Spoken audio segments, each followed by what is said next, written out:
YCP ప్రభుత్వం మక్కా వెళ్లి has యాత్రికులకు 85,000 రూపాయల విమాన ఛార్జీలు పెంచారని, ధరలు వెంటనే తగ్గించాలని కుప్పం పట్టణంలో తెలుగుదేశం పార్టీ ఆధ్వర్యంలో ఎన్టీఆర్ విగ్రహం వద్ద ముస్లిం మైనారిటీలు నిరసన కార్యక్రమం చేపట్టారు.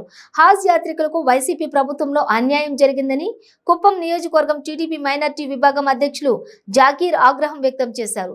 టీడీపీ రాష్ట్ర కార్యదర్శి గాజుల ఖాదర్ బాషా మాట్లాడుతూ వైసీపీ ప్రభుత్వం హాజ్ యాత్ర వెళ్లే మైనారిటీలకు రేట్లు విపరీతంగా పెంచడం దారుణమని అన్నారు. ఈ కార్యక్రమంలో టీడీపీ మైనారిటీ విభాగం నాయకులు కార్యకర్తలు పాల్గొన్నారు.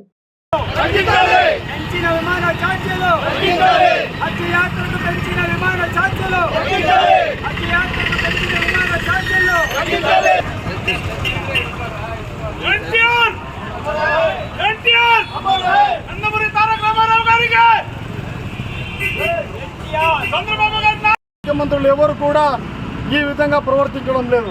కేవలం జగన్మోహన్ రెడ్డి గారే తమ మాయ మాటలతో, ఫేక్ మాటలతో, ఫేక్ వార్తలతో ఈరోజు ముస్లింలను మాయ మాటలతో మరి ఈరోజు కాలయాపన చేస్తున్నారంటే ముస్లింల పైన ఆయనకు ఎంత ప్రేమ ఉన్నదో స్పష్టంగా కనపడుతున్నది.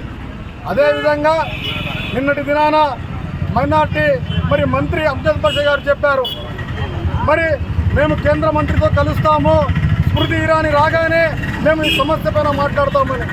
అంటే వారికి ముస్లింల పైన ఎంతటి ప్రేమ ఉన్నదో, ముస్లింల పనులు చేయాలని చెప్పి వారికి చిత్తశుద్ధి లేదన్న విషయము ఇక్కడ స్పష్టంగా కనపడుతున్నది. మరి ఈరోజు చూస్తే వక్ఫ్ ఆస్తులన్నీ కూడా అన్యాక్రాంతమయ్యాయి. వైసీపీ గుండాల చేతుల్లో అన్యాక్రాంతమయ్యాయి. కానీ పట్టించుకునే నాదుడే లేడు.